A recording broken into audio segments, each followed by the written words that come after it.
आऊज़ु बिल्लाहि स्समीउल अलीम मिनश्शैतानिर्रजीम बिस्मिल्लाहिर्रहमानिर्रहीम इय्याका नअबुदु व इय्याका नस्तईन। अज़ीज़ान मोहतरम, नमाज के मौजू पे आपके सामने हाज़िर खिदमत हैं। कुछ साहिबान इस्लाम की तरफ से हम पर ये एतराज़ किया जाता है कि शियान मोहम्मद व आले मोहम्मद नमाज़ें तो 5 पढ़ते हैं मगर अज़ानें 3 देते हैं। तो अज़ीज़ान मोहतरम, यहाँ पर आपसे गुज़ारिश ये है कि अज़ान है क्या? अज़ान एक इन्फॉर्मेशन है, इत्तला है उन लोगों के लिए कि जो मस्जिद से दूर दराज रहते हैं, उनकी याद दहानी हो जाती है कि अज़ान से कि नमाज का वक्त करीब है, नमाज का वक्त हुआ चाहता है। अज़ान देना वाजिबात में से नहीं है, फ़राइज़ में से नहीं है, मुस्तहब्बात में से है, जिसका मकसद सिर्फ़ और सिर्फ यही है तबर्रुकन के लोगों को इसकी इत्तला हो जाए। और जबकि हम नमाज़ ज़ोहर की अज़ान देते हैं, फिर साथ ही जमा बैनुस्सलात के तहत नमाज असर का वक्त होता है। जिन लोगों ने आना होता है वो आ चुके होते हैं, फिर अकामत कह दी जाती है। मगर अक्सर जगहों पे हमारे यहाँ जो अज़ान पहले स्पीकर पे दी जाती है, फिर दूसरी अज़ान नमाज असर के लिए बग़ैर स्पीकर के देकर फिर अकामत की कह दी जाती है। और बाज़ औक़ात ऐसा भी होता है कि अज़ान एक स्पीकर पर दे दी गई है, फिर उसके बाद अकामत ज़ोहर की हो जाती है, फिर नमाज असर के लिए अकामत कह दी जाती है। और इसी तरह नमाज मग़रिबैन में भी यही असूल अपनाया जाता है। ये और यही असूल हमारे यहाँ भी है और हमारे अहले तसन्नुह के यहाँ भी है, जिसमें मैं अभी हवाला देता चलूँ।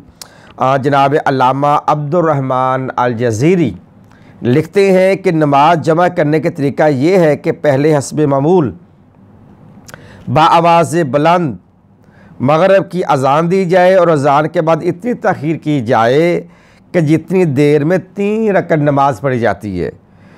फिर कहते हैं कि इसके बाद नमाज मग़रिब पढ़ने के बाद फिर नमाज इशा के लिए मस्जिद के अंदर ही अज़ान देना मुस्तहब है, यानी कि स्पीकर पे देना ज़रूरी नहीं है। वो लिखते हैं कि नमाज मग़रिब के बाद नमाज इशा के लिए अज़ान मस्जिद के अंदर देना ही मुस्तहब है। और मुस्तहब क्या होता है कि अगर वो अमल किया जाए तो फ़ाबिहा बेहतर है, अगर ना किया जाए तो गुनाह नहीं है, जायज़ है। और ये अज़ान मीनार पर ना दी जाए, यानी कि अंदर अज़ान दी जाए मस्जिद में, यानी कि मीनार और स्पीकर के बग़ैर दी जाए, ताकि ये ख्याल ना किया जाए कि हस्बे मौल इशा का वक़्त है, इसलिए अज़ान भी हल्की आवाज़ से ही दी जाए। यानी कि अगर आप स्पीकर पे अज़ान नहीं दे रहे इशा के लिए तो अज़ान को हल्के अंदाज में दिया जाए और फिर उसके बाद इशा की नमाज़ पढ़ ली जाए। ये कौन कह रहे हैं? जनाब अल्लामा अब्दुर्रहमान अल जज़ीरी अपनी किताब फ़िक़्ह अल मज़ाहिबिल अरबा में वो ये लिखते हैं और ये हवाला जात आपको स्क्रीन पर दे दिया जाएगा। और इसके अलावा ये जो हमारा तरीका भी यही है कि हम अज़ान मग़रिब की देते हैं, मग़रिब के बाद अकामत होती है, नमाज मग़रिब होती है, उसके बाद हम अज़ान इशा को आस्ता देते हैं और फिर उसके बाद हम अकामत कह के नमाज इशा की तरफ बढ़ते हैं।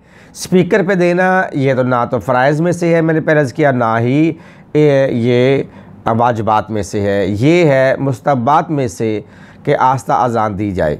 इस तरह अल्लामा शौकानी रहमतुल्लाह अलैह भी लिखते हैं, 2 नमाज़ें इकट्ठी पढ़ने की बहस में लिखते हैं कि जहाँ तक फ़ुक़हा का ताल्लुक़ है तो उनके नज़दीक जमा की जाने वाली नमाज़ों के लिए एक ही अज़ान काफ़ी है। ये नमाज ज़ोहर और असर के लिए नमाज एक ही अज़ान एक ही काफ़ी है, जो पहले नमाज ज़ोहर के लिए दी जाती है, क्योंकि लोग आ चुके होते हैं और वही लोग जो पहले नमाज ज़ोहर अदा कर रहे होते हैं वही लोग फिर नमाज असर भी अदा करेंगे। इस तरह मग़रिब के लिए भी यही है कि मग़रिब की अज़ान दी जाए, लोगों को इन्फॉर्मेशन हो जाए, इतला हो जाए कि नमाज मग़रिब का वक्त हुआ चाहता है, नमाज मग़रिब की अज़ान के बाद अकामत पढ़ी जाए, नमाज मग़रिब पढ़ी जाए। वही लोग जिन्होंने आना होता है वो आ चुके होते हैं और फिर अकामत कह दी जाए, अज़ान की ज़रूरत नहीं। ये अलामा जनाब अल्लामा शौकानी रहमतुल्लाह अलैह के नज़दीक और बाज़ फ़ुक़हा के नज़दीक यही है कि अज़ान एक, अकामतें 2, नमाज़ें 2।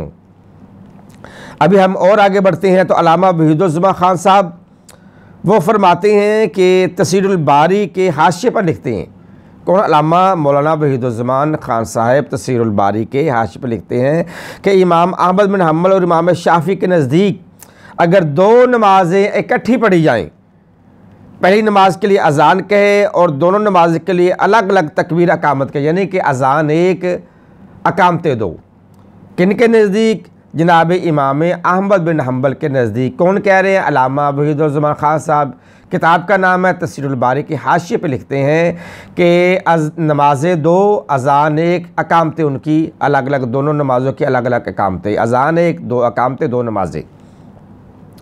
और इसी तरह अल्लामा नासिरुद्दीन अलबानी, अहले तसन्नुफ़ के बहुत मशहूर और मरूफ अल्लामा गुज़रे हैं, वो लिखते हैं कि मुहद्दिसुल असर अल्लामा नासिरुद्दीन अलबानी ने अपनी तहकीक किताब फ़िक़्हुल हदीस तर्जुमा और शरह में लिखा है कि अल्लामा शौकानी में मोटे अल्फाज से लिखा हुआ ये इबारत है कि नमाज़ जमा करते वक्त एक अज़ान और दो कामतें कही जाएँ। फिर लिखते हैं कि हज़रत जाबिर बिन अब्दुल्लाह अंसारी रज़ियल्लाहु तआला अन्हु से एक तवील हदीस मरवी है कि दौरान हज रसूलुल्लाह सल्लल्लाहु अलैहि वसल्लम अरफात में वकूफ़ किया, तवक्कुफ़ किया, रुके, किसी ने अज़ान दी, फिर अकामत कही गई और आप सल्लल्लाहु अलैहि वसल्लम ने नमाज ज़ोहर अदा की।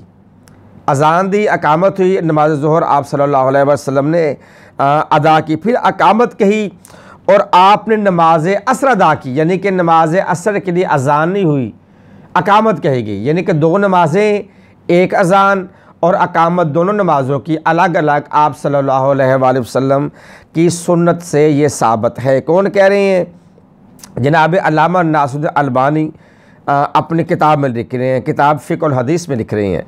और यहाँ पर ये बात में काबिल ज़िक्र है कि ये जो आप सल्लल्लाहु अलैहि वसल्लम की है, ये बग़ैर किसी आंधी तूफ़ान, बग़ैर किसी खौफ के रसूलुल्लाह ने दो नमाज़ों को इकट्ठा किया है, एक अज़ान के साथ और दो अकामतों के साथ। और यही तरीक़ा हम शियान मोहम्मद व आले मोहम्मद का है। हम नमाज ज़ोहरैन में एक अज़ान देते हैं और अकामतें दो कहते हैं, फिर नमाज मग़रिबैन के लिए नमाज मग़रिब की अज़ान होती है, फिर अकामतें दो होती हैं। बाज़ औक़ात हम नमाज इशा के लिए भी और नमाज असर के लिए भी अज़ान देते हैं, मगर अज़ान धीमी आवाज़ में दी जाता है। ये तरीक़ा हमारे अहले तसन्नुफ़ के भी हैं और इमाम अहमद बिन हम्बल के यहाँ भी यही तरीक़ा राइज है।